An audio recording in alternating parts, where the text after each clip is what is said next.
Hello നമസ്കാരം കൂട്ടുകാരെ. അപ്പോൾ ഇന്ന് ഞാൻ എന്താ ഉണ്ടാക്കാൻ പോകുന്നറിയാവോ?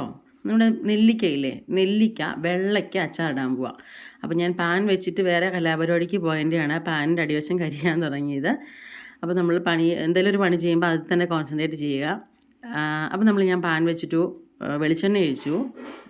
വെളിച്ചെണ്ണ നന്നായി ചൂടായി വരുമ്പോഴത്തേക്കും നമ്മുടെ കടുകും ഉലുവയും കൂടെ അതിനകത്തേക്ക് പൊട്ടിക്കണം.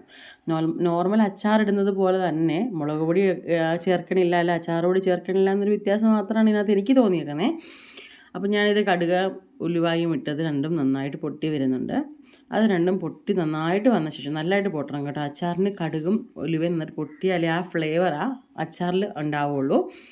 അത് രണ്ടും നന്നായിട്ട് പൊട്ടി വരുന്ന സമയത്തേക്ക് ഞാൻ അവിടെ വേറെ പാത്രത്തിൽ അരിഞ്ഞു വെച്ചിട്ടുണ്ട്. എന്തൊക്കെ? വെളുത്തുള്ളി, ഇഞ്ചി, പച്ചമുളക്, കറിവേപ്പില. ഇത് നാലും അതിലേക്ക് ചേർത്ത് നന്നായിട്ട് വഴറ്റി. ഇത് നന്നായി വഴന്ന് വരണം. വഴന്നൊരുമതി ഫ്രൈ പോലെ ആവരുത്. അച്ചാറിന് എപ്പോഴും ഫ്രൈ ആകുന്നതിന് തൊട്ട് മുമ്പുള്ള ടെക്സ്ചറില്ലേ, നന്നായിട്ട് വഴന്ന് അങ്ങനെ ആ പരുവത്തിൽ വേണം അച്ചാറിൻ്റെ കൂട്ട് വഴറ്റാനായിട്ട്. അപ്പോൾ നന്നായിട്ട് അത് നന്നായിട്ട് വഴന്ന് വരണം.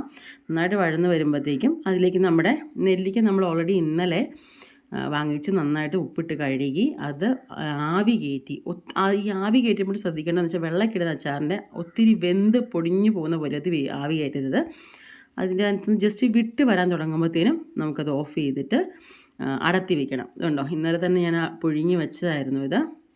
ഇന്ന് രാവിലെയാണ് ഇങ്ങനെ അടത്തി പീസുകളാക്കിയത്. അപ്പോൾ നന്നായിട്ട് ഈ വെളിച്ചെണ്ണയും അതുപോലെ തന്നെ കടുക് പൊട്ടിയതിനകത്തോട്ടും ഈ താളിച്ചതിനകത്തോട്ടും നമ്മുടെ നെല്ലിക്ക ഇട്ടിട്ട് നന്നായിട്ട് വഴറ്റണം എന്ന് വെച്ച് കഴിഞ്ഞാൽ ഓവറായിട്ട് ഒത്തിരി നേരമൊന്നും വഴറ്റണ്ട, കുറച്ച് നേരം. അതായത് എണ്ണയുടെക്കകത്ത് കിടന്ന് ഇതൊന്ന് ജസ്റ്റ് ഒന്ന് ഇളകി പെറുക്കി വരണം. അപ്പോൾ നന്നായിട്ട് അതൊന്ന് ഇളക്കിയ ശേഷം, കാരണം ഞാൻ ഒരു കൈ കൊണ്ട് ഫോൺ പിടിച്ചിട്ട് ചെയ്യുന്നുണ്ടാകുന്നത് പാത്രം ഇങ്ങനെ തെന്നി പോരുക.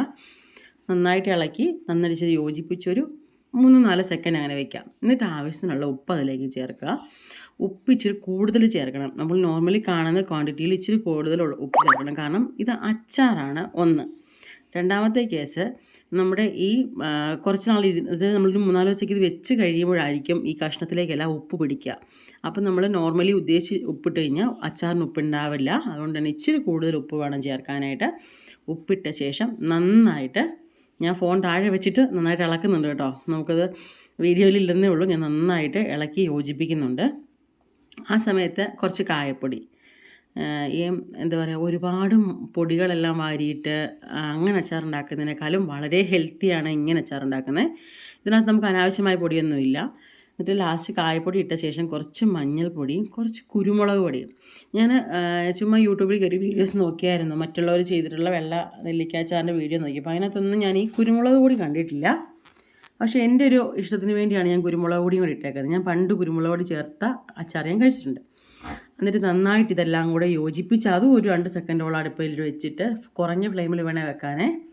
വെള്ളം തിളപ്പിച്ചിട്ടുണ്ടായിരുന്നേ. വെള്ളം തിളപ്പിച്ച ആ വെള്ളം ഇതിലേക്ക് ഒഴിച്ചു. ഇതിന് പകരം നിങ്ങൾക്ക് വേറെ കാര്യം ചെയ്യാം. ഈ നെല്ലിക്ക വെള്ളത്തിലിട്ടിട്ട് പുഴുങ്ങിയെടുക്കാം. ഞാൻ ഇഡ്ഡലി തട്ടി വെച്ചിട്ട് പുഴുങ്ങിയെടുത്താണ്. വെള്ളത്തിലിട്ട് പുഴുങ്ങിയെടുത്താൽ ആ വെള്ളം ഇതിലേക്ക് ഒഴിക്കാം. അതിൻ്റെ സ്റ്റോക്ക് വരുമല്ലോ, ആ വെള്ളം ഇതിലേക്ക് ഒഴിക്കാം. അത് നല്ലതാണ്. ഞാൻ പിന്നെ ആവിയിൽ പുഴുങ്ങിയതുകൊണ്ട് തന്നെ ആ വെള്ളം ഞാൻ കളഞ്ഞായിരുന്നു. ഇന്നലെ പുഴുങ്ങി വെച്ചെന്ന് ഞാൻ പറഞ്ഞില്ലേ. അപ്പം നമ്മളിതെല്ലാം കഴിഞ്ഞു. എന്നിട്ട് പിന്നെ ഇതെല്ലാം കൂടെ ഇളക്കി വെച്ചിട്ട് അടച്ച് വെച്ചാൽ ഒത്തിരി വെന്ത് പോകും. തുറന്ന് വെച്ചാണ് ഞാൻ ചെയ്തത്. നന്നായിട്ട് വെള്ളം, നമ്മളിപ്പോൾ ഒഴിച്ച വെള്ളം, നമ്മളിട്ട സാധനങ്ങളെല്ലാം കൂടെ ആ വെള്ളത്തിൽ കിടന്ന് വെന്ത് അതെല്ലാം ഈ കഷ്ണങ്ങളിലേക്ക് പിടിക്കുന്ന രീതിയിൽ വെള്ളം വറ്റിച്ചെടുക്കണം. നല്ല ടേസ്റ്റുള്ള അച്ചാറാണ്. എല്ലാവരും ഒന്ന് മസ്റ്റ് ട്രൈ ആയിട്ട് നോക്കണം. എനിക്ക് തോന്നുന്നു ഇതൊന്നും ആരെയും പഠിപ്പിക്കേണ്ട ആവശ്യമില്ല, എല്ലാവർക്കും അറിയാം. അപ്പോൾ അടുത്ത വീഡിയോയിൽ കാണാൻ. ടാറ്റാ.